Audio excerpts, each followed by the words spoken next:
Cloud. Bom, gente, nós caminhando ainda nessa nossa leitura que a gente está fazendo sobre a sexualidade infantil, o texto de Freud, de 1906. Estamos agora no item 5, onde ele fala sobre a investigação sexual infantil. É interessante, não perdemos o campo, de que Freud está mostrando que sexualidade infantil não é sexualidade de adulto. E quando o adulto executa e vivencia sua sexualidade, ele usa do material construído na sexualidade infantil. Mas a sexualidade infantil também ela é a construção de uma identidade. Então, no capítulo 5, ele faz um caminho interessante, que não vai ser muito longo esse capítulo, 6 acho que demanda um pouco mais, mas ele começa a dizer assim que a criança ela começa a ter um que ele vai chamar de pulsão de saber. Não esqueçam do campo que nós estamos sempre abordando, é que Freud não tinha teorizado ainda a pulsão de vida e pulsão de morte aqui. Então ele vai falar de muitas pulsões. Ele vai falar aqui de uma pulsão ligada, que depois ele vai resumir tudo com pulsão de vida, tá? Essa pulsão do saber. Mas quando ele fala de pulsão do saber, ele diz assim, olha, ao mesmo tempo em que a vida sexual da criança chega à sua primeira florescência, entre os 3 e 5 anos, então ele coloca muito essa lacuna entre 3 e 5 anos, numa outra parte ele vai falar de 2 a 5 anos, também se inicia nela a atividade que se inscreve na pulsão de saber ou de investigar. Então ele começa a dizer assim, a sexualidade da criança ela é instigada pela curiosidade. Por que é interessante a gente enfatizar esse item aqui? Porque existem muitas perguntas assim, se a criança se amedronta, se torna ansiosa, cria várias fantasias em torno da sexualidade, e aqui a gente vai ver sobre a sexualidade, qual é de fato a busca da criança, não é a busca do adulto. Vocês vão perceber que, segundo Freud, a curiosidade sobre o sexo não é a curiosidade que o adulto tem sobre o sexo, e quando se origina essa curiosidade do adulto sobre o sexo, a gente vai ver nesse item 5, é interessante que ele começa a deixar claro que isso floresce, isso é muito forte no período em que o Édipo está acontecendo, e aí algumas pessoas falam, então o ideal talvez fosse não andar nu, não permitir que a criança veja o nu. E a gente vai perceber que o nu é pressuposto pela criança. Ela presume, ela faz deduções. Então, se surge uma pergunta, os pais ficarem nus na frente dos filhos, o pessoal dos naturistas, isso traz algum tipo de angústia maior ou menor? A resposta freudiana é simples, não. Nem ficar nu e nem deixar de ficar nu. O costume da casa não vai implicar numa neurose maior ou menor. Por quê? Porque existe uma dedução. Olha o que ele coloca, A atividade se inscreve na pulsão de saber e de investigar. A criança investiga, e por isso ela desnuda nesse processo. Essa pulsão não pode ser computada entre os componentes pulsionais elementares e nem exclusivamente subordinada à sexualidade. Então, sua atividade corresponde, de um lado, a uma forma sublimada de dominação e, de outro, trabalha como energia escopofílica. Então, olha o que está acontecendo. Toda energia edipiana, por um lado, ela tem a sublimação, porque ela tem uma demanda muito grande, lembra? Sublimação diminui essa intensidade pulsional, por isso a sublimação, apesar de ser uma defesa, ela é algo que me faz não precisar me defender tanto, que ela também é anterior. Então, por um lado, eu domino o meu desejo excessivo de pulsional, de dominação, de dominar as situações. Por outro lado, eu começo a demandar muito de uma energia escopofílica. Bom, o que é energia escopofílica? A escopofilia é uma perversão em que se tem prazer de observar. O quê? Corpos nus, órgãos sexuais e atos sexuais. Então, a criança de 3 a 5 anos, ela já tem prazer em observar nudez. Ela já tem prazer em observar atos sexuais, se ela presumir que é algum nível de intimidade. Só que ela não desvendou ainda o mecanismo do ato sexual genital, porque ela não tem isso ainda estruturado para ela.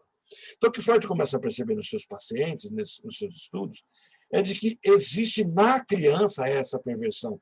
que caminhará para o adulto não no formato de perversão, exceto se a perversão surgir, e exceto se a sexualidade se tornar imatura. Alguém falou aqui no chat, deixa eu ver. Então, essa seria a base da formação do voyeurismo, exatamente. Essa perversão infantil, né, será a base para que nós todos, voyeurs ou não, todos tenhamos algum nível de prazer ou asco. Os dois dão na mesma, a gente vai ver isso também nesse texto, os dois são a mesma coisa, o horror, o nojo, a repulsa sobre o ato sexual nada mais é do que o desejo do ato sexual. E eles falam assim, mas a pessoa, quando tem repulsa, ela não está não desejando? Aí há uma desconexão da coerência, há uma metonímia, há um deslocamento, mas o ato em si é o mesmo, que origina-se a partir disso. Porque essa criança que deseja ver a nudez será a mesma criança que, ao desejar, terá asco por isso, não vai desejar ver a nudez. Esse eu não desejo ver a nudez significa eu desejo muito. Então, são as defesas que a gente já discutiu sobre isso. E só que aí o perverso, adulto, ou a pessoa que na sua sexualidade desencadeia um adoecimento, terá uma sexualidade parcial. Olha, o voyeurismo compõe a sexualidade adulta, compõe. Ele é da sexualidade infantil, porque a sexualidade infantil é parcial. Ele compõe. Agora, quando o adulto só foca nisso, então, aí ele é um voyeur, ele só se excita desse jeito, ele vivencia a sexualidade só nesse ponto, aí nós temos um adoecimento, aí nós temos uma perversão, de fato, acontecendo. Tá? Então, suas relações com a vida sexual, entretanto, são particularmente significativas, já que constatamos pela psicanálise que, quando ele fala pela psicanálise, é pela clínica, pelas pesquisas que ele faz com seus pacientes. Lembra, a psicanálise não é algo de laboratório, nem tecido apenas. A tessitura da psicanálise é feita por atendimentos, estudos de caso, experiências. Né? Então, nesse campo, a psicanálise é mais empírica. Né? Ela não é experimental, mas ela é empírica no sentido de que eu caminho com o meu paciente, eu aprendo com ele, aprendo comigo e assim por diante. Né? Então, nós temos na criança, a pulsão de saber é atraída de maneira insuspeitavelmente precoce, inesperadamente intensa. Então, essas são duas coisas que a gente vai ver nessa criança pré-edipiana, principalmente, porque o inconsciente não está construído, pelos problemas sexuais, e talvez seja até despertada por ele. Então, ele está dizendo assim, se de um lado a sexualidade, os problemas sexuais são buscados pela criança, também, de outro lado, esses mesmos problemas despertam. Então, a sexualidade infantil ela é retroalimentada por si mesma. O desejo da sexualidade alimenta a sexualidade e a sexualidade desperta o desejo da sexualidade. Então, ela forma uma roda, e uma roda que vai se retroalimentando. Sabe aquele pêndulozinho que você solta e ele começa, várias bolinhas, eu esqueci o nome daquilo, você solta a bolinha e ela vai dando o choque nas outras bolinhas, dando a propulsão, e a última bolinha faz assim, e assim por diante. É isso que é proposto por Freud como uma energia psíquica ligada a isso. E ele vai dizer, ele vai remeter a isso ao grande enigma que está gerando. Então, dos 3 aos 5 anos, o problema da criança não é a sexualidade. A sexualidade é uma solução e uma retroalimentação da vivência da sexualidade. Mas tem um enigma que está surgindo ali e que os adultos não se dão conta, apesar de terem construído uma solução. Então, não são os interesses teóricos, mas práticos, que põem em marcha a atividade investigatória da criança. A criança não está preocupada de elocubrar, questionar, olha, o que é o ato sexual, o que é um orgasmo, o que é a nudez. Não, isso não passa pela criança. Ela vivencia a sexualidade dela, né?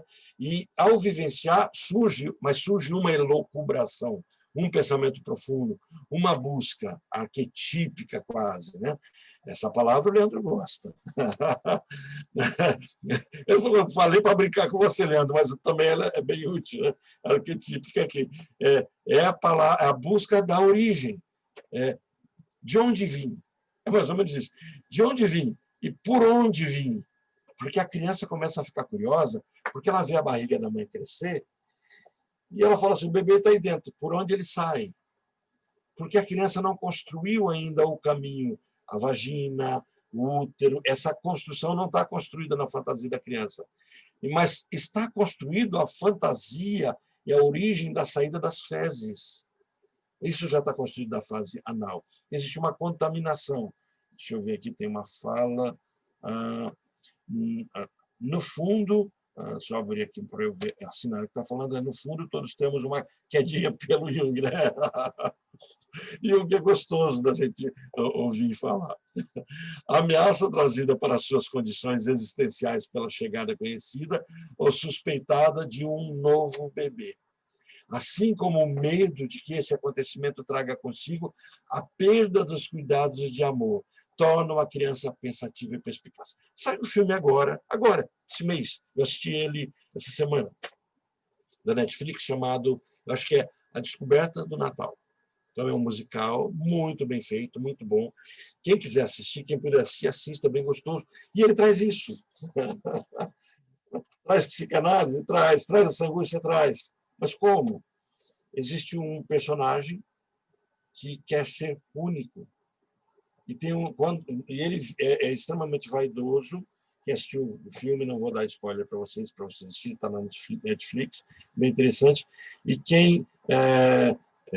quando surge assim, olha, nós vamos fazer várias cópias de você, ele entra em desespero e ele arquiteta um plano perverso para não deixar de ser único. É interessante que quando Adler abandona a psicanálise e fala da teoria da compensação, né, dessa subjetividade adleriana, ele nada mais faz do que trazer esse tema que Freud aborda aqui, com a ênfase de que a criança sempre irá querer ser única. Ao nascer o segundo filho, a criança buscará, a que nasce nova, para ser única, buscará o vazio deixado pelo primeiro, e o primeiro se fortalecerá naquilo que ele cria, que para o primeiro é o preenchimento. As crianças, depois o adulto, eles evitarão o confronto para continuarem a ser únicos. Então, o narcisismo, depois, o que busca é simplesmente essa unicidade. O grande medo da criança de 3 a 5 anos, esse medo de piano, é de que ele não seja o único. Por quê? Isso é o que o não da castração faz. Ele diz assim, você não é único. Então, ele gera um medo, e esse medo é evitado até custo. É por isso que Freud depois vai teorizar que a castração não é real, ela é uma ameaça de castração. O menino, no Édipo, ele não é castrado, no Édipo ele é ameaçado de castração, o psicótico é castrado. Então, o neurótico ele é ameaçado de castração e vive sob esse medo de ser castrado, e isso dá força por superego, e a criança, a menina, vive sob o medo de também ser castrada. A única diferença é que a castração feminina, Freud vai falar de um problema que gerou uma revolta feminina, né, feminista contra Freud, por conta dessa frase que eu vou falar daqui a pouquinho, né, a castração, a inveja do pênis. E a menina vive, então, sob o medo de perder o amor. O menino, pelo medo de perder sua sexualidade, que vai gerar no adulto o medo da impotência. O homem adulto, a mulher adulta não tem esse medo. Então, as feministas têm que se morder de desespero ao tentarem fazer uma comparação ipsis literis entre homem e mulher, porque a mulher não tem o medo do homem, exceto a mulher que se tornou homem. O medo do homem é o medo da impotência. É o medo de não dar conta. O medo da mulher é de não ser amada. São medos distintos gerados exatamente nessa construção do masculino e do feminino, que são construídos diferentemente. Isso não torna o homem maior ou melhor, nem a mulher maior ou menor. Isso torna o homem homem e torna a mulher mulher. Algumas mulheres se tornarão homens e alguns homens se tornarão mulheres nessa construção. Enquanto isso não for psicótico, tá bom, tá tranquilo. O problema é só se isso alterar a imagem corporal. Aí traz um sofrimento diferenciado. Então, o primeiro problema de que ela se ocupa. Então, olha, conseguimos entender a partir do primeiro problema o grande problema masculino e feminino, o grande tormento que vem para o divã. É por isso que eu disse para vocês, esse texto é muito bom, precisamos ter essa leitura profunda desse texto de Freud, porque ele vai dizer o que vem para o divã, o que vem para a consulta. Essa angústia, não é a angústia do sexo, não é a angústia de se eu vejo ou não vejo. Isso são sensações que vão surgindo pelos limites da minha cultura, da minha construção edipiana, do meu superego. O grande dilema existencial é o enigma da esfinge, aquilo que foi proposto, aquilo que é o nosso desenho do percurso psicanalítico, aquilo que é proposto ao Édipo, o enigma do ser humano, que nasce com 4 pernas, ao meio-dia tem 2, e ao entardecer ele tem 3. Quer dizer, é o ser humano, é de onde vêm os bebês. Então, o primeiro problema, ele se ocupa em consonância com essa história do despertar da pulsão do saber, não é a questão da diferença sexual, e sim o enigma, de onde vêm os bebês. Uma distorção facilmente anulável, esse é também o enigma proposto pela esfinge de Tebas, que é o que eu falei para vocês agora há pouco. Então, ao contrário do fato de existirem 2 sexos, é inicialmente aceito pela criança sem nenhuma rebeldia ou hesitação. A criança não tem crise de masculino e feminino. Vamos entender o porquê. Na fase oral, a criança criou o ego. Criou esse processo de identidade que não é a identidade de gênero dela. Essa palavra é outra palavra que dá arrepio na sua construção, não por rejeitá-la, é porque ela traz tanto conteúdo de discussão que ela domina toda uma cena. Então, assim, é uma construção de identidade, mas essa identidade é egóica, até psicótica. Na fase anal, nós temos uma construção da dominância, do ativo e do passivo, das obras que eu faço, da construção, do mérito que eu tenho. E nessa fase que a criança vai começar a construir a sua sexualidade genital, primeira fase genital, que é a fase da fálica, é uma fase da falta. Eu, antes de construir uma fase genital, eu construo a falta. E qual falta é essa? Aguarde essa pergunta, que ela vem daqui a pouco respondida. Mas o primeiro ponto que Freud trata é assim: o menino e a menina não tem problema de ser menino ou menina. Eles compreendem que os dois têm pênis. Então, eu trouxe para vocês um desenhozinho daqui a pouquinho, que eu vou mostrar, que vai ilustrar bem isso em termos fisiológicos. Olha, uma questão aqui é narcísica. Para o menino, é natural presumir uma genitália igual a todas as pessoas que ele conhece. O menino não presume assim, ou o menino tem pênis, a menina não tem pênis. Ele presume assim, todo mundo tem pênis. O da menina é pequenininho. Então, sendo-lhe impossível conjugar a falta dela com sua representação de outras pessoas. Por quê? A explicação freudiana é muito simplória nisso. Se eu construir o outro, me construir a partir do outro, esse outro tem pênis, porque eu tenho. Então, eu, menino, construo o outro nessa díade, nessa troca de informações. E é por isso que eu disse para vocês, não importa se o menino vê o pai e a mãe nus ou não, se ele vê imagens nuas ou não, se ele vê na televisão uma cena de nudez, isso não tem relevância. Isso me lembra uma cena traumática minha. Eu era professor de história numa escola, na 8ª série, na época chamava-se 8ª série, hoje é o 9º ano, num colégio compacto em Brasília, e eu estava dando uma aula sobre a Idade Média, e eu coloquei o pessoal para assistir um filme chamado Em Nome de Deus, um filme maravilhoso, assim, Em Nome de Deus. Leandro, você já assistiu esse filme, Em Nome de Deus? Acho que não, Orlando. Assista, maravilhoso. Eu mencionei o seu nome para você ser professor universitário. A Mônica não está aqui, senão eu ia falar. Mas o pessoal também que é professor, assim, Em Nome de Deus é maravilhoso. Mas ele trabalha muita filosofia. E Em Nome de Deus conta a história dos 2 patronos dos namorados na França. E conta a história deles. Eu esqueci agora o nome dos 2. Um é um filósofo maravilhoso, que é até um pecado eu ter esquecido o nome dele, mas depois eu lembro. E aí... Santo Agostinho? Hã? Santo Agostinho? Não. Ele é um francês. Porque a história dele é linda. Por exemplo, ele está numa crise, se casa, não casa, mas tem uma paixão, e aí, como ele é alguém ligado à teologia, naquele momento a teologia não implicava em voto de celibato, ele está no caminho para se tornar também um padre, mas ele é apaixonado por essa moça. E como é que chama-se mesmo em inglês Dia dos Namorados, Sinara? Valentine Days. São Valentino, pronto. Lembrei, né? Fizemos aí o caminho das pedras, São Valentino. Então, é a história deles, né? Valentine Days em inglês. E aí ele é castrado, né? Tem uma cena de... E aí ela como Santa Clara, no caso de São Francisco. Como Santa Clara, no caso de São Francisco, que resolve trabalhar junto dele, e abnega, né, da sua sexualidade, sublima isso, a gente trouxe isso em termos psicanalíticos, sublima e torna, tem outras defesas que são desencadeadas ali, essa moça também vai para o convento do lado do mosteiro onde ele se torna padre, porque ele é castrado pelo tio dela. Mas aí tem uma cena, um ato sexual dos dois, em que ele tira a roupa. A única cena é só essa, né? Assim, não tem erotismo nessa cena específica. Ele está de uma bata, né? Uma roupa que os teólogos usavam na época, e ele tira. E o filme é o único filme que eu me lembro da época que tem um nu frontal. Mas é um nu de, acho que, 2 segundos. A pessoa tem que observar bem para ver esse nu frontal, né?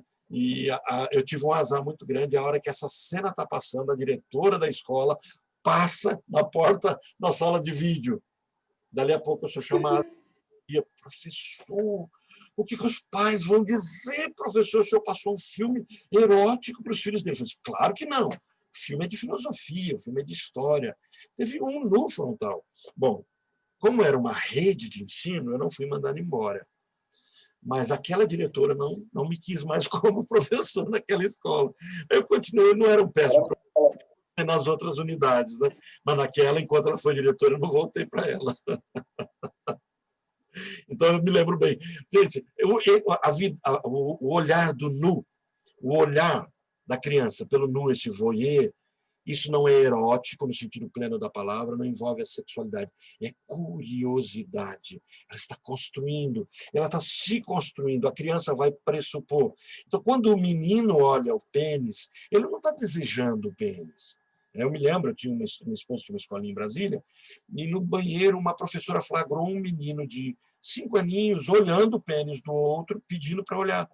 E aí o professor pega aquela cena homoafetiva, né? Um menininho olhando para o do outro, aí a professora fica preocupada e vai conversar com a mãe. Olha a não compreensão do que acontece na psique. A criança de 5 anos, ao olhar o pênis do outro menino, ele não está tendo um desejo pelo pênis do outro menino.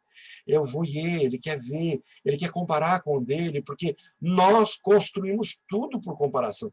Nós somos ricos por comparação, nós somos pobres por comparação, nós somos tristes por comparação, nós somos alegres por comparação. Tanto é que, se você, por exemplo, quando eu trato de pessoas que estão vivenciando uma angústia muito intensa, uma paciente agora está num processo de tristeza, isso o cognitivo comportamental aprendeu e faz isso muito bem, né? Você chega para o paciente e fala, ok, você está triste. Quanto de 0 a 10? A pessoa precisa quantificar. Bom, eu estou de 0 a 10, eu falo, onde 10 é a pessoa mais feliz do mundo, onde 0 é a pessoa mais triste do mundo. Ó, aí você busca referências, quem é muito feliz para você, quem é muito triste, de 0 a 10, essa é a minha paciente. Eu estou 6. Na sessão seguinte, ok, você estava 6. Hoje está quanto? Pessoal, hoje eu estou 6,5, então melhorou, ótimo. Nós funcionamos por comparação. Eu não sou nem alto nem baixo, exceto se eu me comparo. Então, se eu me comparo, eu sou mais baixo do que alguém que é mais alto que eu. Mas eu sou mais alto do que alguém que é mais baixo que eu. Então, a criança, ao olhar o pênis, e a menina, ao buscar o olhar do pênis, ela só está fazendo isso. A grande questão é que a menina, ao olhar o pênis do menino, ela não está desejando o pênis, mas ela está comparando com o dela. Não tem. É pequeno. Ou não tem, também não existe para a menina, porque é pequeno. Vai crescer, então. E aí, então, eu quero ser menino, porque sendo menino, o meu é maior. E só isso que está acontecendo. Não existe desejo de penetração, não existe, né? Vocês vão ver depois a Ana a Melanie Klein falando que a menina tem noção de profundidade vaginal, né? Mas isso só dá a dimensão de tamanho, que é uma outra discussão, uma outra construção. O que Freud está teorizando aqui, olha, sendo impossível conjugar a falta dela. É impossível para o menino olhar para alguém e pressupor que ele não tem pênis. Freud diz, não. Por quê? Porque ele é a régua de medir. Então, todo mundo tem, pequeno ou grande. E aí começa a surgir no menino o complexo de castração e na menina o que Freud vai chamar de inveja do pênis. Gente, isso custou para Freud uma perseguição até hoje das feministas. Então, a sociologia, o grupo da sociologia se opõe à teoria freudiana por causa dessa frase. Não imaginando eles que, ao tornarem essa frase culturalizarem essa frase, eles, na verdade, trazem o preconceito. Quando o Freud teoriza sobre isso, ele não está valorando. Quando ele diz que a menina tem inveja do pênis masculino, ele só está fazendo uma análise dessa comparação. Olha e vê que é maior que o dela, e ela deseja que o dela seja grande. É só isso que ele está falando. Isso pressupôs nessa variável social que Freud dizia que o homem é superior à mulher. Ele não está dizendo isso. Ele não constrói valores. Ele analisa valores. É isso que a psicanálise faz. Então, é por isso que eu acho gostoso você assistiu a Maria Homem, uma psicanalista, né? Tudo bem que ela traz os trejeitos, as falas sexistas, muitas vezes, mas eu acho interessante uma psicanalista com esse nome, Maria Homem, porque não tem problema nenhum. Né? O que é um complexo de castração para a psicanálise? Pode repetir o título? Alguém tem o link? Qual o título, Sinara? De qual link? Do nosso tema de hoje? Não. Você citou um filme no início dessa conversa. A Descoberta do Natal. Ok. Você que acaba sendo meu assistente, o William não está aqui com a gente, se o William estiver, eu peço para ele me ajudar aqui. Mas tem jeito, você só buscar A Descoberta do Natal e você, eu coloco você como assistente porque você que é o guru da internet, você que é meu professor de internet. Então, se puder só colocar o link, A Descoberta do Natal para o pessoal, vai ser interessante. Assistam, vocês vão gostar demais. Obrigada. Mas, olha, que isso? O complexo de castração, né? Essa convicção energicamente. Qual a convicção? Aquela anterior, a convicção de que todo mundo tem pênis. Ela é sustentada pelos meninos, obstinadamente defendida contra a tradição, que logo resulta da observação. Então, assim, ele sustenta isso, mas aí ele, ao observar, ele vai perceber outras coisas. Ele somente é abandonado após sérias lutas internas. Então, durante muito tempo, menino e menina caminharão na fantasia de que todos têm pênis e de que o pênis vai crescer da menina. Então, vai haver uma luta. Isso quem vai trabalhar esse tema é a filha do Freud. Né? Essas percepções de que a menina carrega a fantasia de que tem pênis durante muito tempo. Então, as formações substitutivas desse pênis perdido das mulheres desenham um grande papel na forma assumida pelas diversas perversões da suposição de uma genitália idêntica à masculina em todos os seres humanos. É a primeira das notáveis e momentosas teorias sexuais infantis. Então, para a criança, todos os animais têm pênis. Todos estão construídos como masculino e feminino. E aí, quando você vem com essa teoria do neutro, do amigues, como é que ali você fala, tudo, você tem o neutro, você está invalidando o que é uma construção de humanidade. Não é uma construção de civilização com costumes perversos, onde se diminui a mulher e torna o homem maior. Não, isso é uma construção social que a gente tem que lutar contra, todos são iguais, etc. Mas a construção do masculino e feminino, ela se dá entre 3 e 5 anos e ela é desencadeada na evolução da nossa psique. Tentar desfazer isso é brincar de Deus, sabe? É brincar de mudar cromossomo, mudar DNA, mudar percepções que nos constrói como humanos, que o ser humano não percebe, ele está arranhando o verniz. Aquela frase que o Freud traz, né, uma discussão que ele traz, esse nosso superego horizontal, O superego horizontal existe para pessoas que já têm superego. A criança não constrói superego horizontal. O superego horizontal é da sociedade. Aí nós temos uma angústia. Uma sociedade com superego horizontal e uma criança que se estruturou com superego vertical. Aí você tem o confronto. É por isso que eu gosto mais do Renato Mezan, quando ele diz assim, olha, a psicanálise, o que está mudando essa sociedade pós-moderna com seus valores? Ela está mudando o quê no ser humano, na questão de pena? Nada. Porque nós estamos tratando de coisas milenares, com construções de estruturas. A nossa psique está avançando. Nós estamos construindo crianças psicóticas, autistas, estamos construindo sociedade autista e psicótica. É isso que a gente está fazendo. Mas o superego continuará existindo nesse mesmo formato. Estamos construindo pessoas depressivas. Por quê? Porque elas perdem a sua bússola interior. Aí vem uma frase maravilhosa, quem usa eu acho que é o Forbes que também usa isso, maravilhosa. Nós vivemos uma sociedade desbussolada. Né? O que é uma sociedade desbussolada? É uma sociedade sem rumo.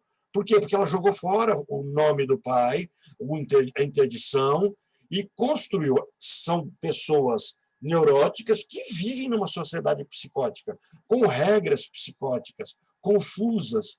E isso traz o quê? O que coloca em ordem o caos? A perversão. Então, vivemos uma sociedade onde os perversos precisam surgir. Saindo dessa análise social, né, profícua, que dá cria, se a gente deixar. Então, voltando para o nosso texto, tem pouca serventia para a criança, que a ciência biológica dê razão ao seu preconceito e tenha de reconhecer o clitóris feminino como um autêntico substituto do pênis. Eu trouxe para vocês aqui o desenho da construção dos órgãos genitais, né? Um momentinho de anatomia. Quem está fazendo a especialização em psicanálise pela Faculdade Dom Alberto, quem está na turma, eu estou fazendo essa especialização agora, que aí já é lato sensu, né? E tem um grupinho, acho que de 14 da psicanálise que também estão fazendo. Está estudando exatamente o corpo todo, mas um dos temas é esse aqui. Olha só, os homólogos dos órgãos genitais externos. Quando você olha como se formam os órgãos sexuais masculino e feminino, durante muito tempo não tem diferença nenhuma. Então, nós estamos vendo ali em cima, primeiro, o órgão sexual precoce de um ser humano, que à esquerda vai originar, então, já com 10 semanas, começa a originar o órgão sexual 10 semanas, o órgão sexual masculino, e à direita, 10 semanas, o órgão sexual feminino. Não tem diferença. Então, menino e menina, eu estou falando, claro, que de feto aqui, né? Mas menino e menina têm o mesmo órgão sexual. Eles vão nesse processo de amadurecimento, os testículos subirão, aquilo que vai originar no menino, o testículo subirá e formará o ovário, e no menino ele descerá e formará o testículo, mas são as mesmas glândulas que agora, com esses hormônios, vão construir diferente. Né? Aquilo que é um material para formar a glândula vai formar depois o clitóris na menina e a ponta da haste do pênis no menino. Então, nós temos aqui já os órgãos sexuais masculinos. Então, a glande no homem e o clitóris na mulher. Está vendo ali da mesma cor? Amarelo, só para a gente deixar bem claro. Né? E nós temos aí os mesmos tecidos construindo. Então, o tecido do escroto masculino, do saco escrotal masculino, é o mesmo tecido que vai construir o lábio maior da mulher. Então, assim, são os mesmos órgãos, né, que têm uma evolução diferente, ou melhor, que tem uma configuração diferente. Então, com minha herança genética e com a herança fantasística da criança, pênis e vagina são a mesma coisa para a criança. Ok? Bom, saindo dessa aula de anatomia, né? Ainda bem que o Carlos não está aqui, porque aí o Carlos ia falar assim, o Orlando não falou alguma coisa direito, estou brincando, é porque o Carlos é biomédico, né? E a praia dele é bem maior nessa área. Né? Já a garotinha não incorre, ainda bem não, é uma pena que ele não está aqui, tá? Ó, o ato falho, é brincadeira.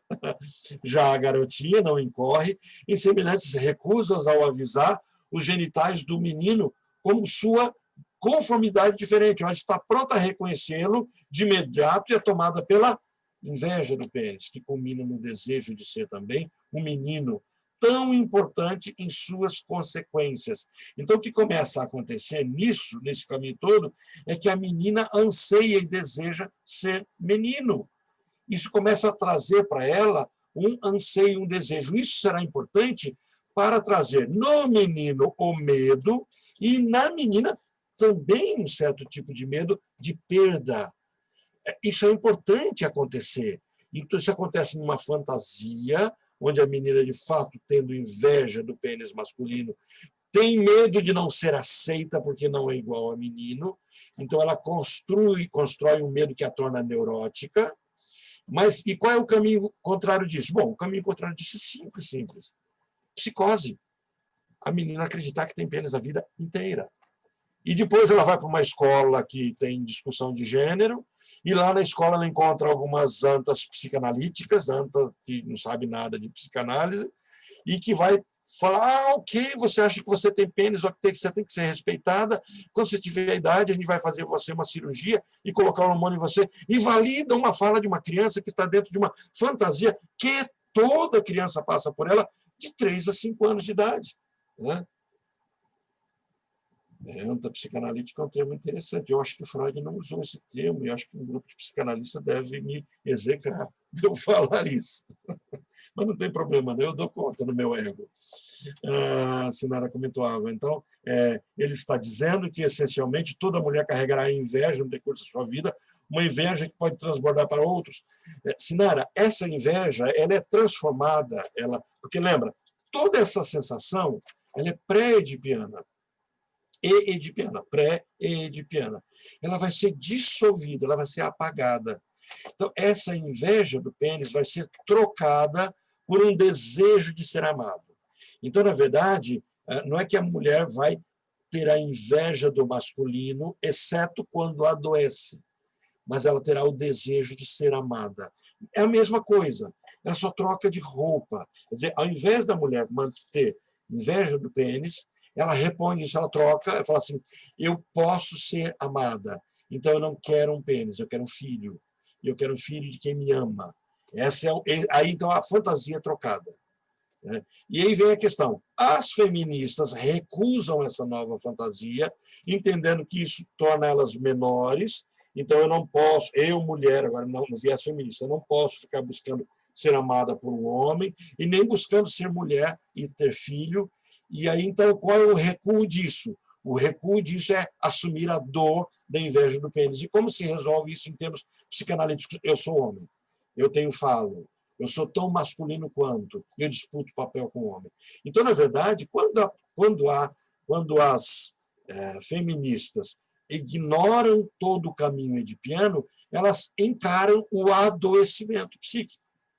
E aí nós vamos perceber muitas feministas nesse adoecimento e num viés fantasístico, onde é impossível convencer alguém cuja doença é fantasística, exceto por um processo analítico parecido com ele. Então, nós não temos que ter a pretensão intelectual do convencimento dessas pessoas. É por isso que a psicanálise só terá terreno fértil dentro de grupos que são analisados, se permitem analisar e analisam outras pessoas. Por isso que não é acadêmico. Então, não é a inveja que transborda para os outros, mas é o desejo de ser amado que transbordará para os outros. Se isso é recusado por sexismo, então aí a inveja volta, porque ela perde, são as mesmas coisas que são deslocadas. Ok? Bom, caminhando ainda nesse viés, Freud fala sobre a teoria do nascimento. Essa criança que não tem problema com sua sexualidade, que não tem problema com seu pênis, todos têm pênis, que terá problema com a inveja do pênis ou com medo de perdê-lo. Se por um lado a mulher tem, a menina pré-edipiana, ela tem inveja do pênis, por outro lado, o menino tem medo de perdê-lo. Então, um tem complexo de castração e o outro tem um complexo de inferioridade. Né?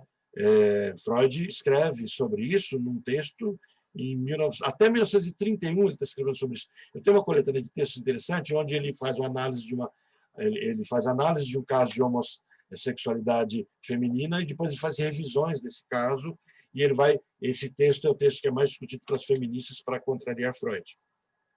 Aí eu tenho a coletânea disso, depois, se vocês quiserem, eu mando para vocês. É bem interessante fazer a leitura disso também. Então, muitas pessoas recordam com clareza a intensidade com que se interessaram no período pré-púbere pela questão da proveniência dos bebês. Olha, é pré-púbere, pós-edipiano, porque a angústia é edipiana. As soluções anatômicas, então conhecidas, foram dos mais diversos tipos. Como é que a criança, agora edipiana, como é que ela constrói uma saída? O bebê é concebido. Joia. Ela não tem noção do sêmen, ela não tem noção da cúpula sexual, da cópula sexual, ela não tem essa noção, né? E ela não tem noção de por onde os bebês saem. Então, isso é carregado do fantasístico, do imaginário humano, é bem interessante, que até na concepção de Maria, dizer como é que Cristo nasceu, isso gerou uma polêmica enorme na Idade Média, ao ponto de terem construções teóricas de reconstrução miraculosa do ímen de Maria, porque para a Igreja Católica, Maria é imaculada. Então, a mácula que teria seria o ato sexual, de acordo com esse mito católico. Então, Maria é virgem. Então, como Maria pode ser virgem com o nascimento? Então, tem discussões, quer dizer, Cristo teria saído de forma miraculosa do ventre de Maria, ou o parto teria sido natural e o ímen teria sido refeito de forma miraculosa. Olha que ponto chega assim. A fantasia infantil, depois, dentro de um campo religioso. Então, Freud faz uma análise também sobre isso, né? Dessa necessidade da virgindade. Então, as soluções anatômicas, então concebidas, foram dos mais diversos tipos. Eles saíam do seio, essa é a construção infantil também, a criança sai do seio. Mas quem propõe isso para a criança, muitas vezes, e fomenta isso? O adulto. Então, está dentro dele, na sua construção infantil. Ou se recortariam do ventre, ou o umbigo se abriria para deixá-los passar. Tudo isso são soluções. Por quê? Porque essa criança não construiu ainda a vagina como uma abertura. Ela não tem a noção da construção do útero como alguma coisa. Fora da análise, é muito raro haver lembranças de uma investigação correspondente dos primeiros anos da infância. Freud não está dizendo que é impossível, tá, gente? Ele está dizendo aqui que é muito raro, é raro acontecer isso. Essa canequinha aqui me lembra da Sônia, eu que ganhei ela de presente, quando ela foi ao Rio de Janeiro, ela viu os copinhos de café transparentes e trouxe para mim. Então, é uma pena que a Sônia não está no grupo, e eu sinto muita saudade dela participar conosco, das perguntas dela. Sônia é uma pessoa muito sábia com a sua experiência, e, como todos, né, mas lembrando dela, faz falta de participar conosco. Então, vamos torcer para ela voltar a se apaixonar pela psicanálise de novo.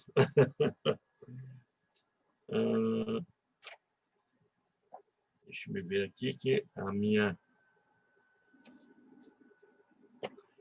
há muitos... eu estou fora da nada. Então, há muito ela sucumbiu ao recalcamento, mas seus resultados são uniformes. Quer dizer, essas imagens, olha, os filhos chegam quando se come determinada coisa, como nos contos de fada, e nascem pelo intestino, como na eliminação das fezes. Olha o que acontece. A criança está construindo o nascimento, porque essa é a preocupação dela, a partir do material que ela construiu das zonas erógenas dela. O ato de comer, oral, e o ato de defecar, das entranhas dela, anal. Então, na construção da criança, a comida dá origem, e alguns vão colocar o beijo, a comida, e não é incomum, eu já escutei histórias recentes de pessoas que achavam que se beijasse, engravidava, e entra em desespero.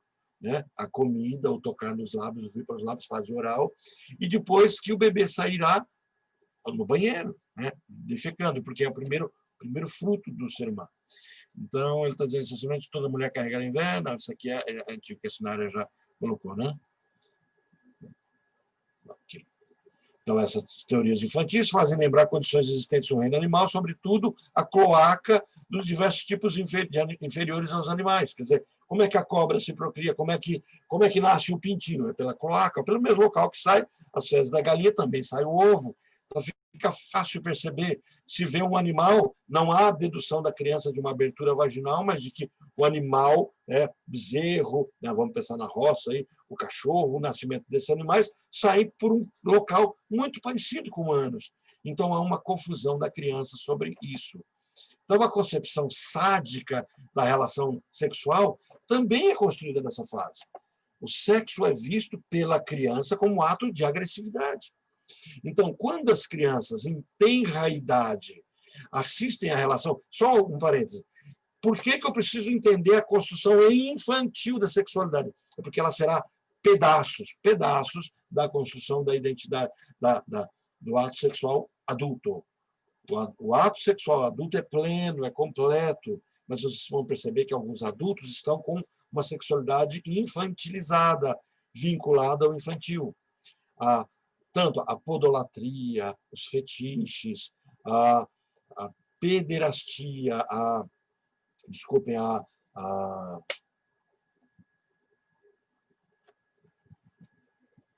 esqueci o nome da palavra para sexo com criança.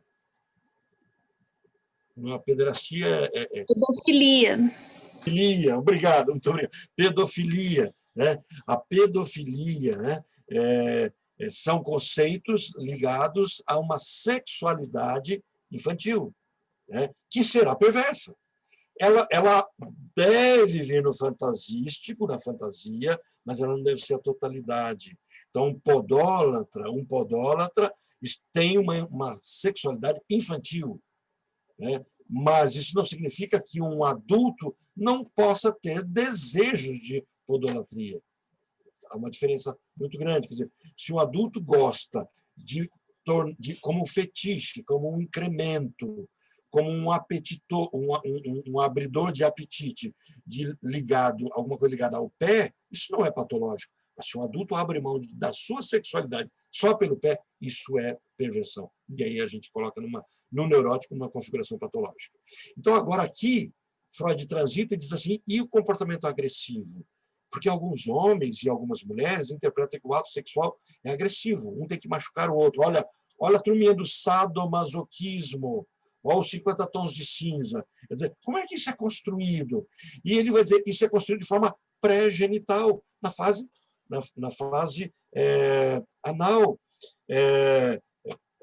Eu me lembro de uma paciente que, em determinado ponto da sessão, enfrentando um grande problema com seu esposo, na área sexual, onde não havia muito interesse do esposo sobre isso, em determinado ponto da sessão, ela diz assim, olha, tem um agravante. Eu falei, qual?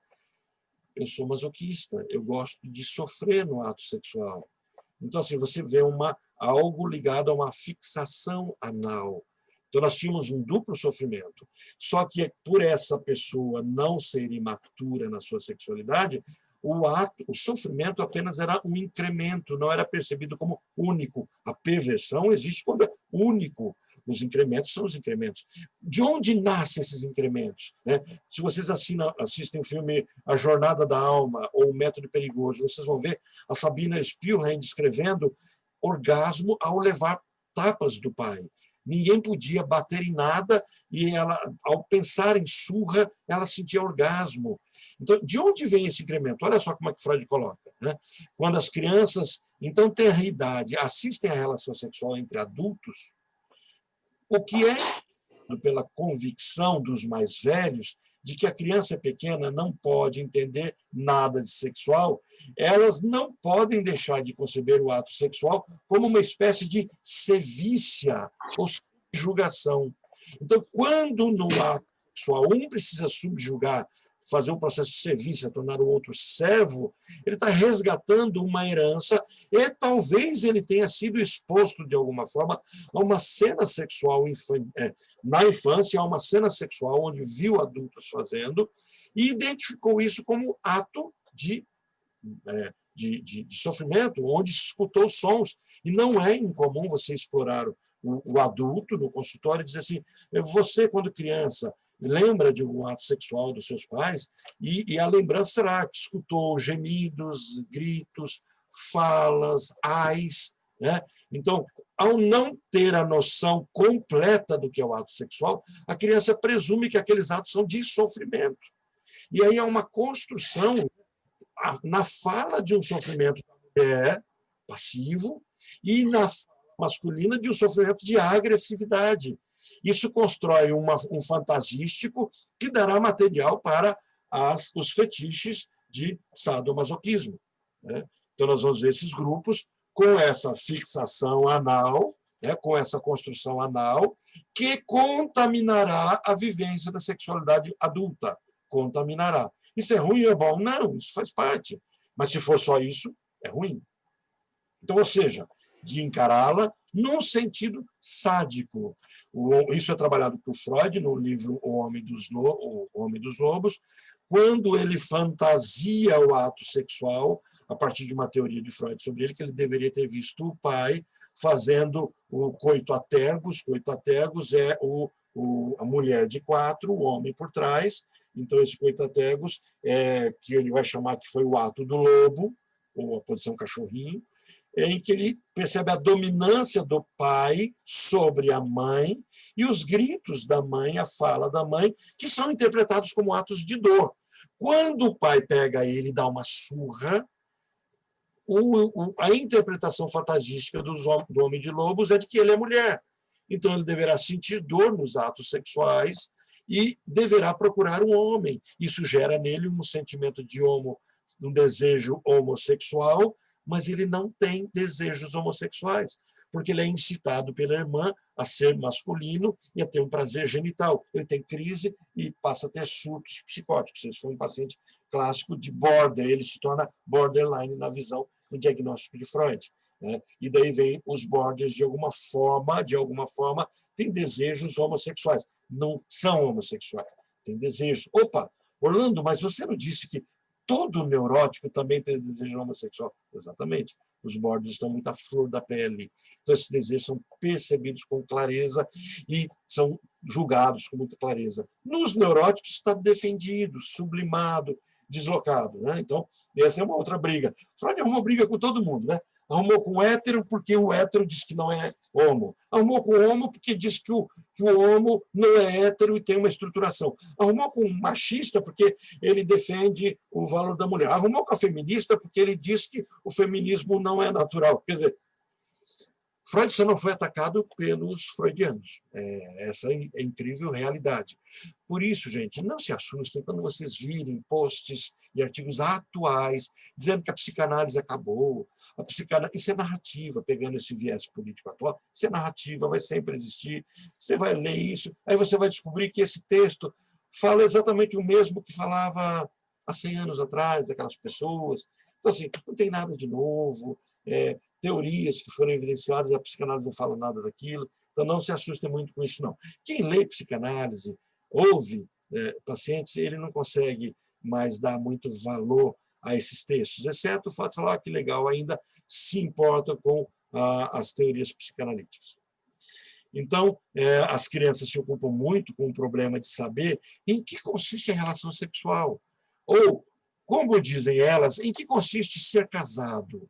E costumam buscar a solução, fantasística, tá, gente? A solução do mistério em alguma atividade conjunta proporcional pelas funções de micção e defecação.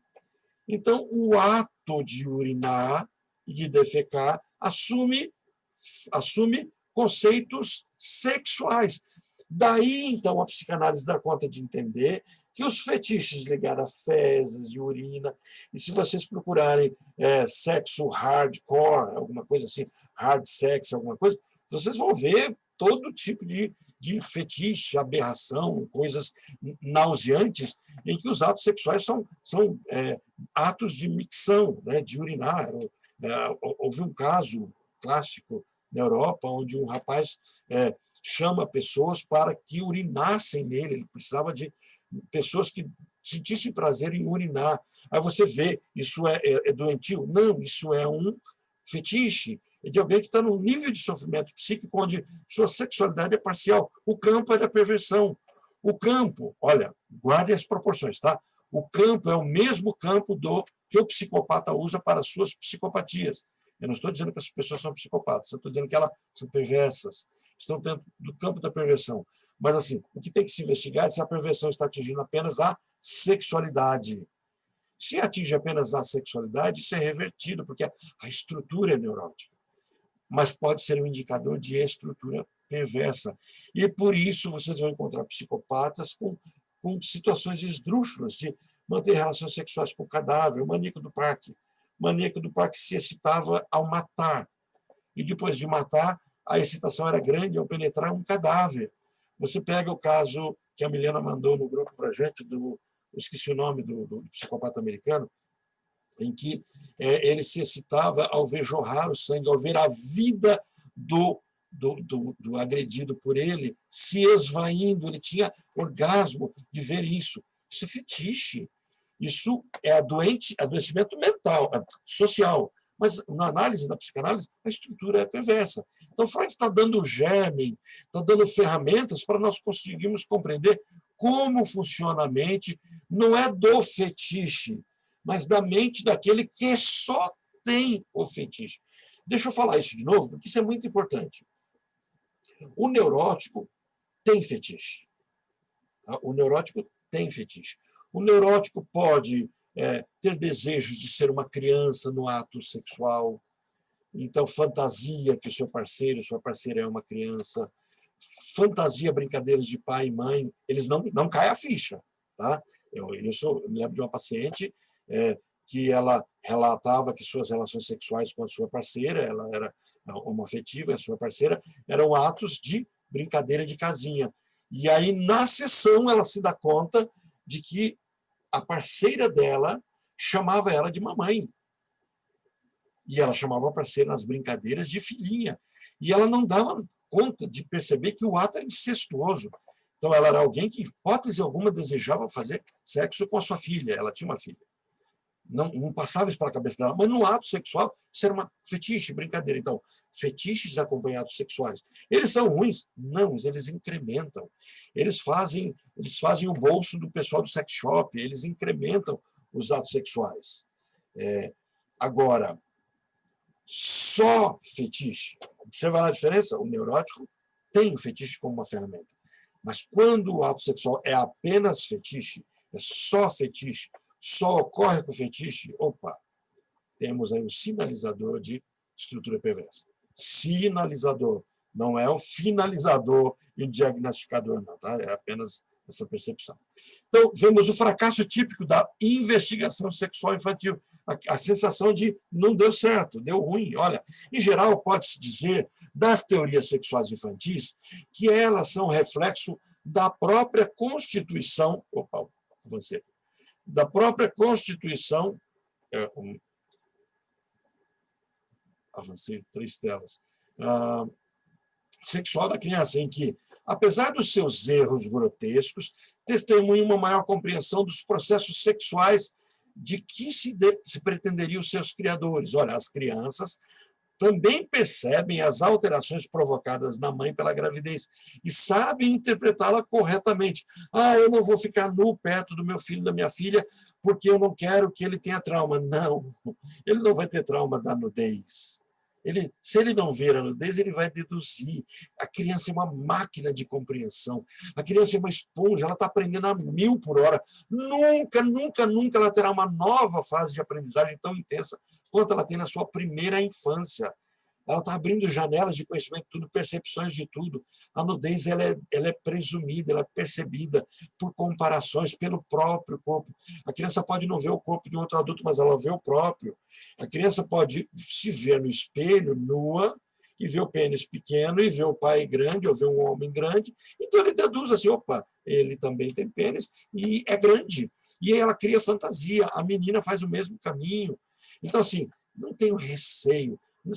A psicanálise não diz tem que andar nu e não diz não tem que andar nu, isso é da conta da família, da estrutura. O que não tem é famílias em que ninguém anda nu, agora eu vou andar nu. Opa, aí você está mexendo com estruturas. Você tem que haver um preparo. Famílias em que todo mundo anda nu e de repente alguém anda, né? Vou dar um exemplo simples para você. Quando eu cheguei em Londrina, eu fui ao clube Cefis. Cefis? Não, Cefis em Brasília. O clube o da prefeitura. esqueci o nome, mas eu fui ao clube da prefeitura, eu era sócio ali, e eu ia à sauna. Chegava na sauna, quando eu entrei na sauna, foi interessante que, quando eu ia, por exemplo, à sauna em Brasília, algumas saunas eram mistas, de homem e de mulher, ia do clube, aí eu e minha esposa, não tinha todo mundo com roupa de banho. E agora, quando eu cheguei na sauna daqui, na recepção, havia horário de homens, horário de mulheres. Primeira coisa a orientação que eu tive, olha, apenas de roupa de banho e cueca. Nu não pode. Tá bom. Fiquei de sunga, entrei na sauna, todo mundo de sunga. Aí depois eu fui para o country club, comecei a frequentar o country club, e o oposto acontece. No country você chega, você fica nu, né? Todo mundo está nu. Então, deixa a roupa de banho, só pega a toalha, entra, vai para a sauna seca, sauna úmida, ou furou, 10, 20 homens, tudo pelado ali. Ninguém tem nenhuma estranheza. De repente, entra um de sunga. É anormal. Então, o curioso é isso. Tenta imaginar, se no outro clube todo mundo está de sunga, um entra nu, não pode, ele é inclusive punido. E nesse outro ambiente, todo mundo está nu, entrou um de sunga. Todo mundo olha, todo mundo acha estranho. É como se o que ele está escondendo? Tem algum defeito.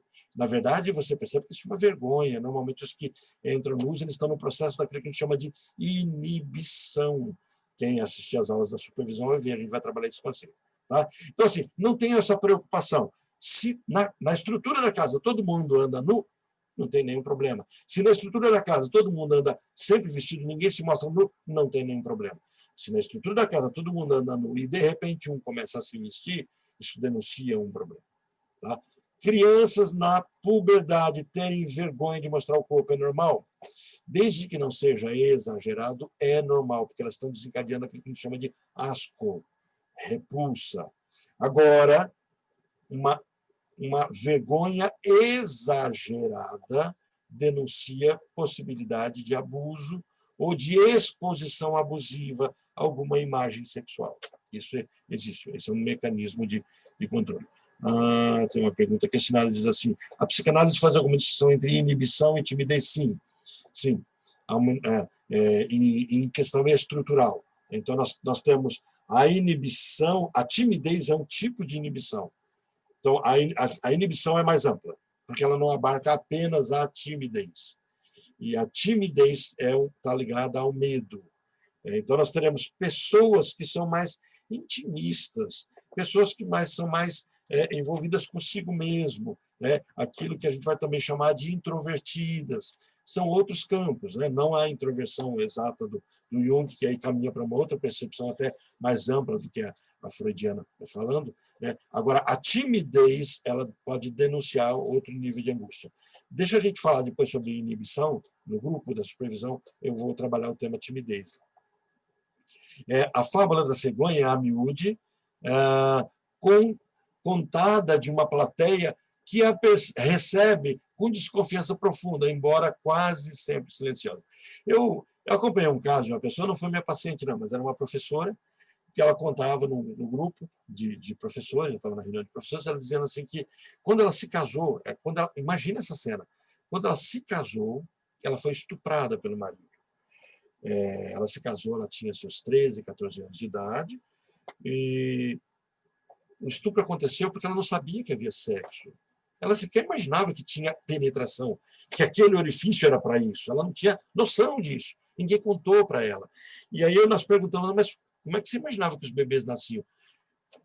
Ela dizia assim, eu imaginava que vinha do repolho.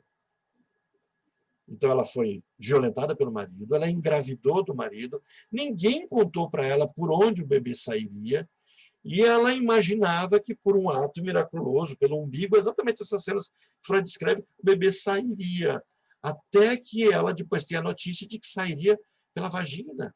E aí ela entra em desespero, porque ela começa a imaginar um bebê saindo pela vagina, o tamanho, tudo, a dor. Então, ela vive uma gravidez desesperadora, desesperadora. Assim, não precisa imaginar que era uma pessoa toda traumatizada, complexada, problemática, enfrentando muitos graves problemas. Tá? Então, só para vocês entenderem o nível em que isso é atual. Essa professora, eu tive contato com ela em 1980 1987, mais ou menos, em 1987. Na época ela devia ter uns 30 anos, então, 1950. Então, nós estamos falando não é de pessoas tão velhas. Então, a investigação sexual desses primeiros anos de vida é sempre feita na solidão. A criança constrói tudo isso na solidão dela. Significa um primeiro passo para a orientação autônoma do mundo, no mundo, e estabelece um intenso alinhamento de tornar do outro, alheio, alinhamento, da criança frente às pessoas do seu meio, que antes gozava de uma total confiança. É mais ou menos assim, você está me enganando. E aí a criança começa a construir sua sexualidade a partir de si mesma e começa a esconder dos adultos, porque os adultos mentem. Ok? Bom, essa é a unidade 5 dessa obra do Freud. Alguém quer falar alguma coisa? Porque a nossa próxima fase, que é curta, também fala sobre as fases de desenvolvimento da organização sexual. Né? É um momento em que Freud vai agregar algo mais ainda esse conceito da sexualidade infantil. Querem pontuar alguma coisa? Querem que eu interrompa a projeção para ir para debate? Nós temos 20 minutos. Orlando, só uma observação, pergunta, assim, rapidinho. Sim? Você citou esse caso dessa mulher que ainda tinha essa ideia do repolho e tal, que talvez reflita aí alguns tabus religiosos, né? Você Sim. percebe que isso ainda é muito forte hoje em dia, esses tabus ligados à questão da sexualidade, ou isso já está se desvanecendo? Como que é a sua percepção, pessoal? Não está se desvanecendo. Inclusive, esse é um ponto interessante, Sinara, pelo seguinte.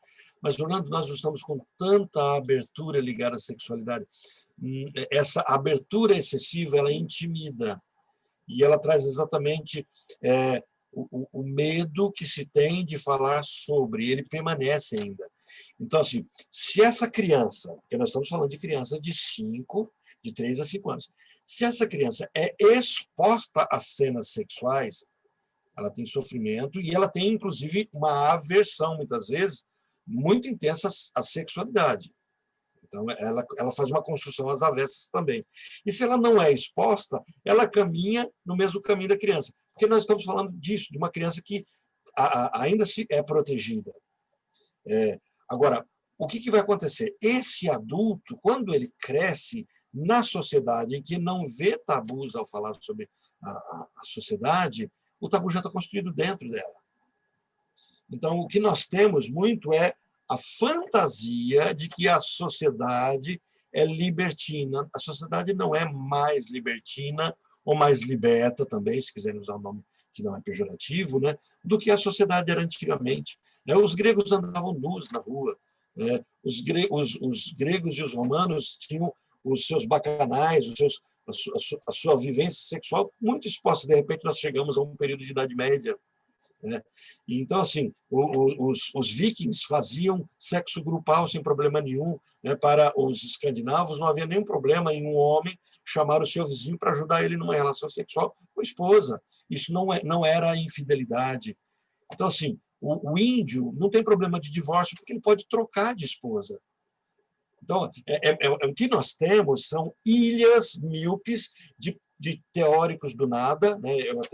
Eu me lembro quando eu fui participar de uma mesa na UEL, e eu vi assim, eu vi sociólogos e antropólogos que precisam ir para o divã com urgência para trabalhar o seu ego, e as experiências que eu tenho de psicanalistas da UEL, de conversas com alunos meus que já estão há 15 anos fazendo terapia, precisam de mais 15 para ver se chega a algum ponto, de uma arrogância presumida de saber muito sobre nada. Então, assim, esse processo de doutoramento sobre coisas inúteis, muito grande, onde as pessoas não têm um ego tratado e começam a se ensimesmar, narcisismo excessivo.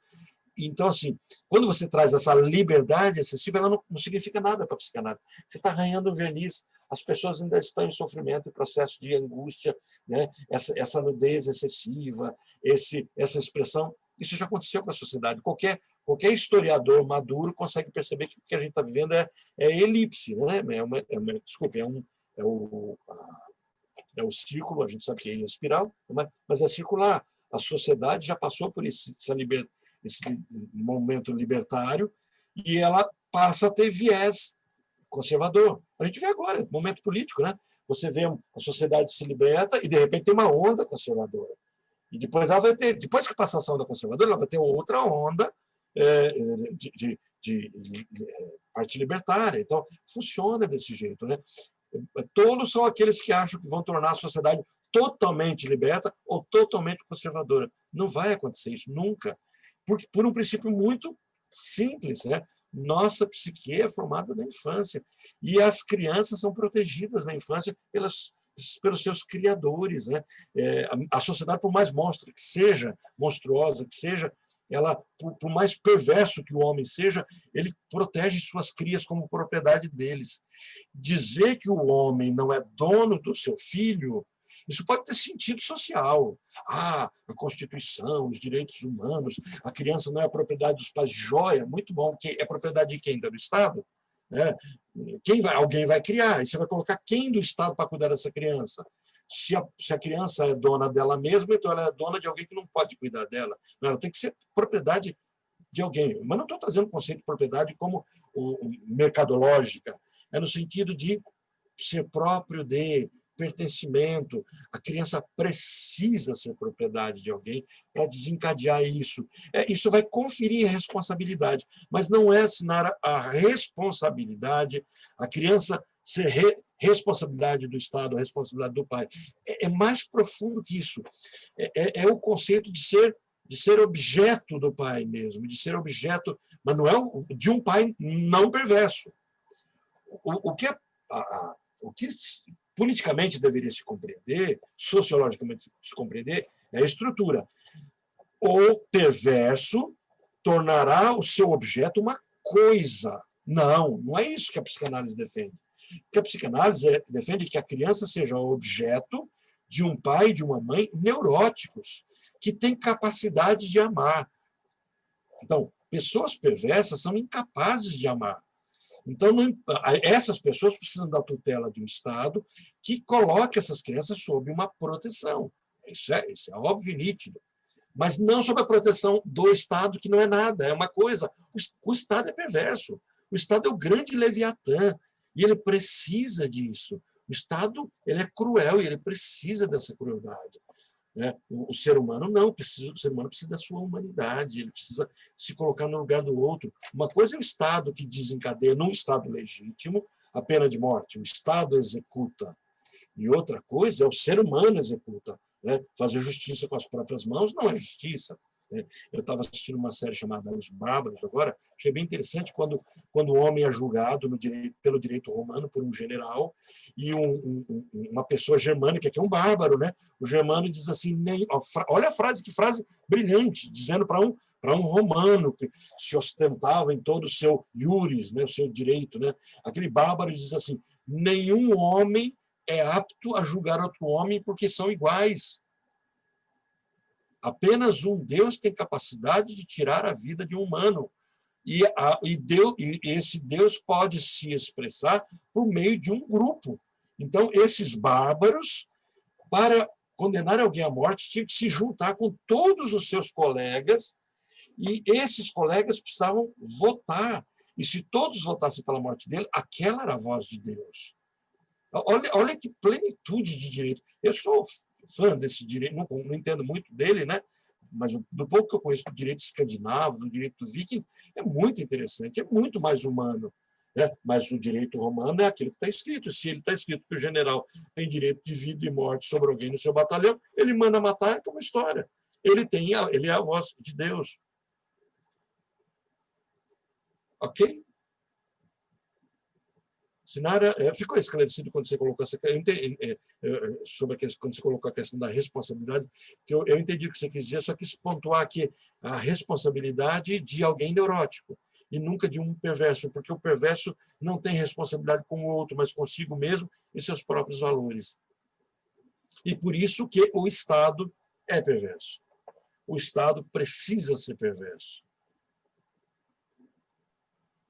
Ok, tranquilo. Obrigada, Orlando.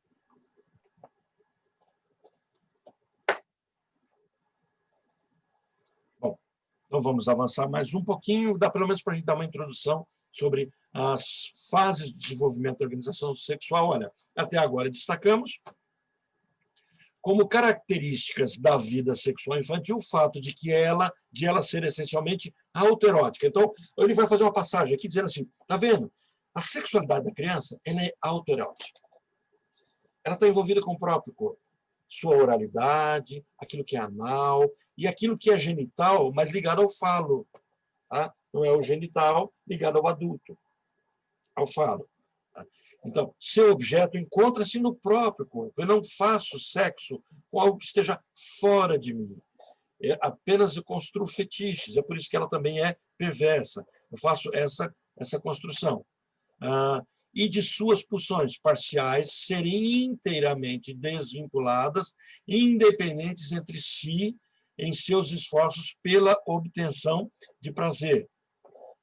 Então, a vida sexual normal do adulto é diferente. Olha, o que é a vida sexual? Que ele coloca isso? Olha, o desfecho, eu passei por uma construção madura. Eu passei por todas essas fases perversas.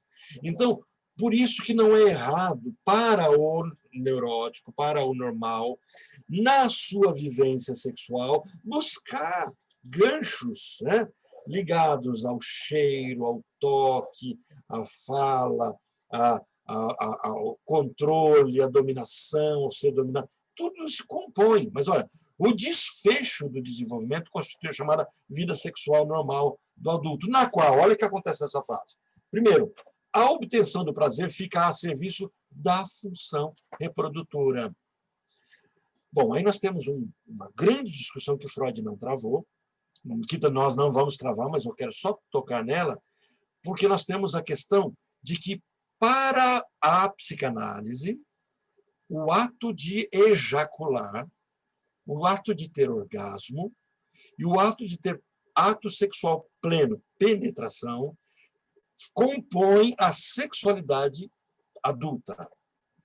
Então, assim, a pessoa brinca com outra pessoa, faz jogos, se masturba, tudo brinca, tudo é legítimo, aceito como construção de ganchos. Mas para a psicanálise e para esse Freud, principalmente para o primeiro Freud, isso era mais importante ainda, né? Ele diz assim, o ato sexual pleno precisa acontecer, porque ele compõe a sexualidade genital, madura, onde a saída do sêmen acontece. Então, é porque nós vamos ter, eu mencionei assim, existe o tântrico, por exemplo, onde nós temos o pressuposto da injaculação, né?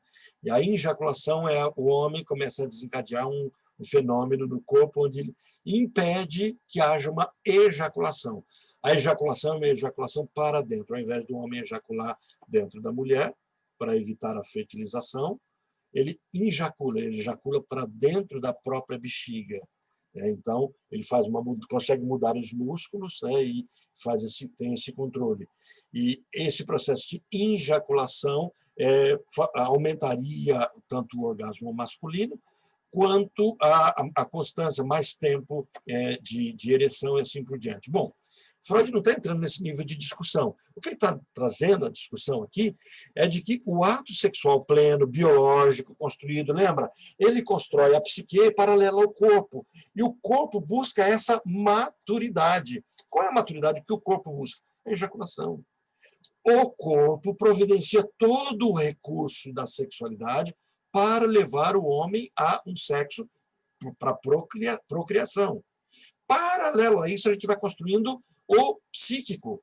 E nessa construção psíquica, o ato de ejacular tem uma consonância, tem uma correspondência, tem um signo, uma significância, né? O ato de ejacular para o homem ocidental, ele tem uma representação psíquica de potência. E ele é tão forte que há uma busca por mulheres que ejaculam. Então, existe um mito da mulher que ejacula, o famoso squirt, né? Acho que é esse o nome, esse jato feminino, e a busca por isso como se fossem mulheres masculinizadas com mais potência. Então, só para vocês compreenderem, para a psicanálise, a sexualidade adulta é a sexualidade tradicional. A posição tradicional, não se entra em questão de posição. É o ato da penetração e de uma ejaculação dentro. Então, quando é fora, também, né, o coito interruptus, Freud chega a teorizar que isso era causador de algumas neuroses. Tá? Freud superou essa teoria, né? Porque daí ele sai dessa teoria da sedução, ele vai entrar na teoria das pulsões, mas faz parte de uma construção de sofrimento. O processo da masturbação, Freud escreve um texto sobre a questão de um homem que não sentia prazer com sexo, não atingia o orgasmo com sexo normal e precisava usar a mão para isso. Hoje a medicina tem outras construções sobre isso. Isso é uma síndrome, né? Então existe essa síndrome de homens que precisam se masturbar porque não atingem o orgasmo com sexo genital, e a psicanálise faz uma análise diferente disso. Ok? E letra B, ele coloca que as pulsões parciais, sob o primado de uma única zona erógena, opa, é só uma, olha, as pulsões parciais, zona anal, zona oral, zona anal e zona genital, não é fase, é zona. Só temos 3 zonas. Fase temos 5, mas nós temos zonas anal, oral, anal e genital, sob esse primado de uma única zona erógena, forma uma organização sólida para a consecução do alvo sexual num. Observa bem o detalhe dessa palavra, porque ele é muito importante e não vai dar tempo de a gente teorizar muito sobre isso. A gente vai começar a partir dessa tela na semana que vem. Esse é o processo de maturidade. Alvo sexual num objeto sexual alheio. Então, Freud está trazendo aqui 2 pontos da sexualidade adulta. Primeiro, o sexo adulto refere-se ao sexo com uma outra pessoa.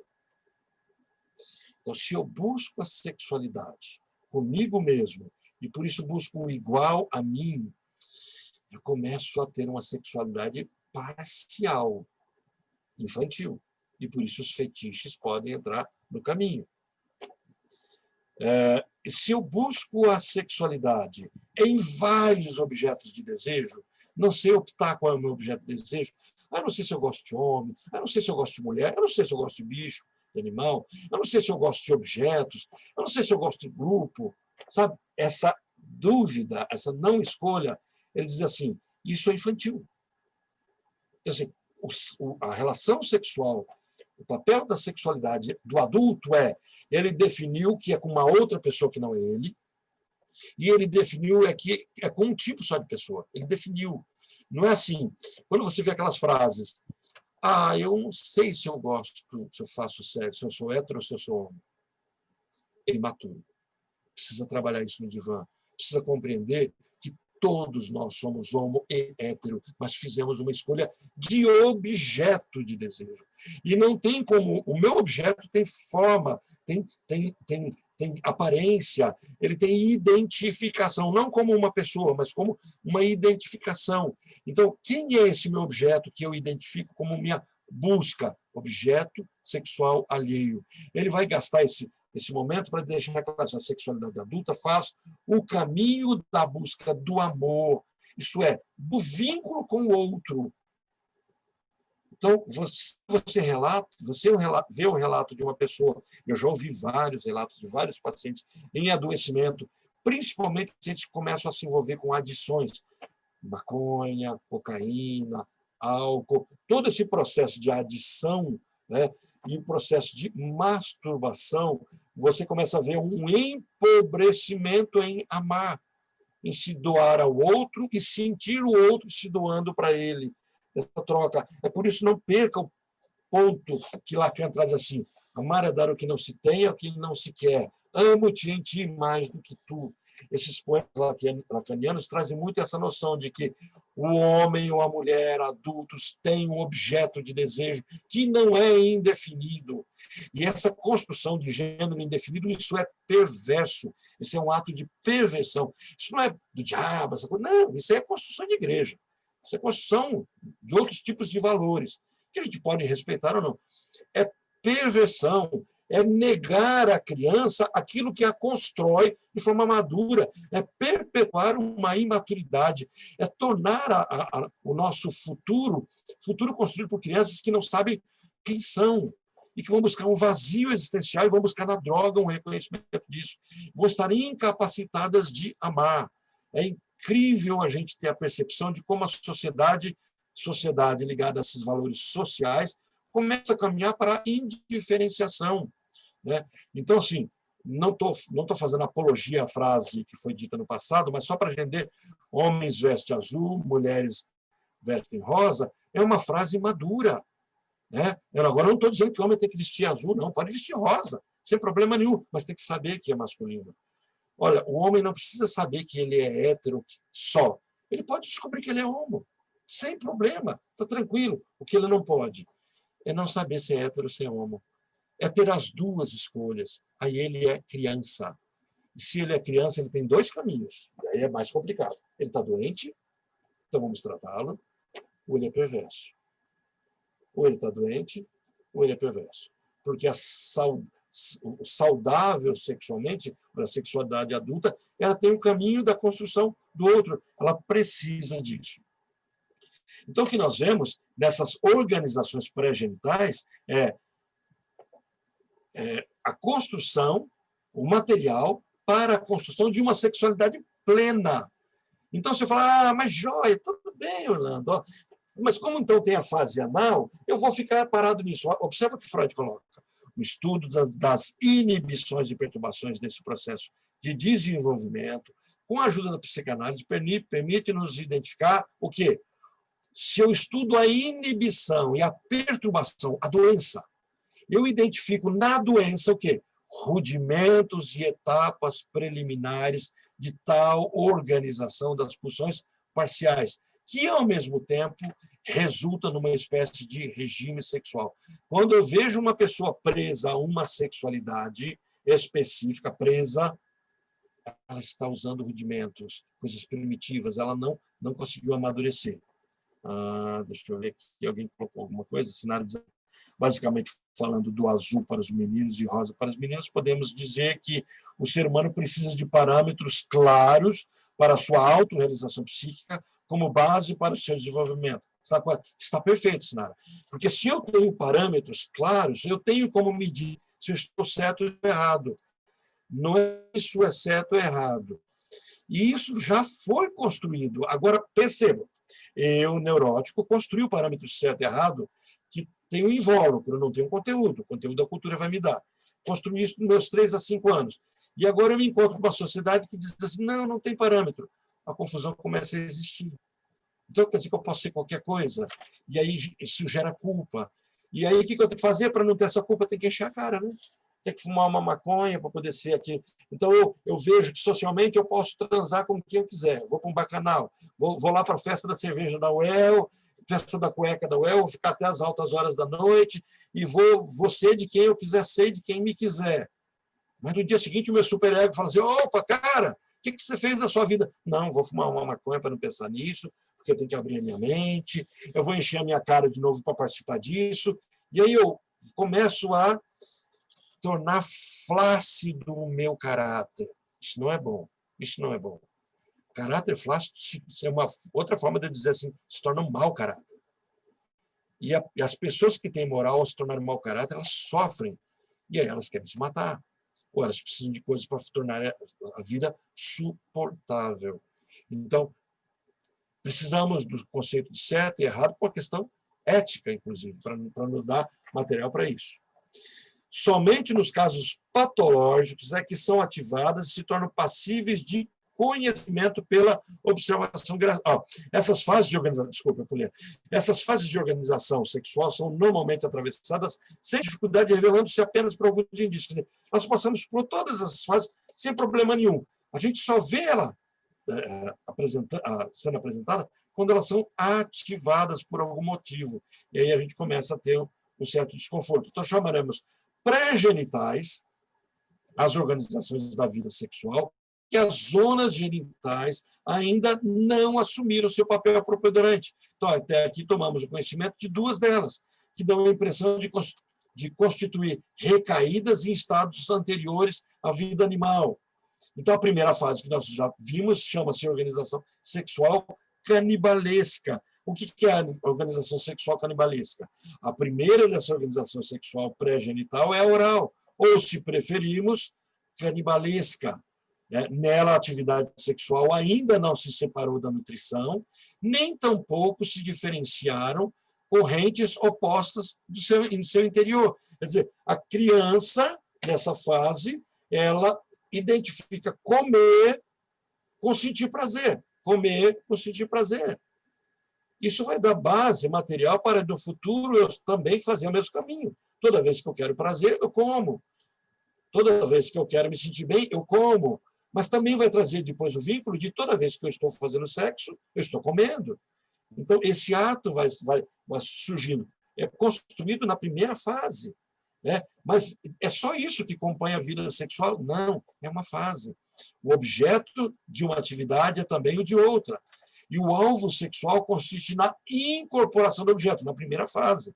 Modelo do qual, mais tarde, irá desempenhar, sob a forma da identificação, um papel psíquico tão importante. Então, eu começo a me tornar um com o outro. Percebe como isso dá base para o ato sexual adulto?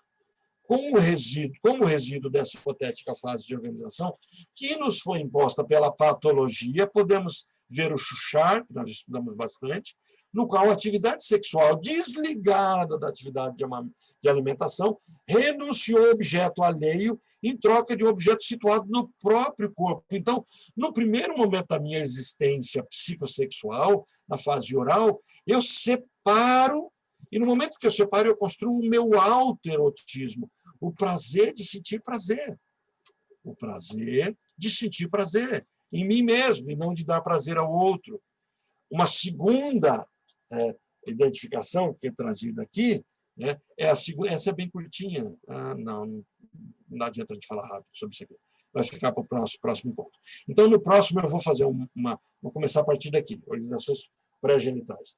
Tudo isso para depois dar condição da gente compreender como é que Freud colocou a questão do caráter. Tá bom? Gente, não vai dar nem tempo da gente fazer muito questionamento, a gente pode depois pelo WhatsApp continuar.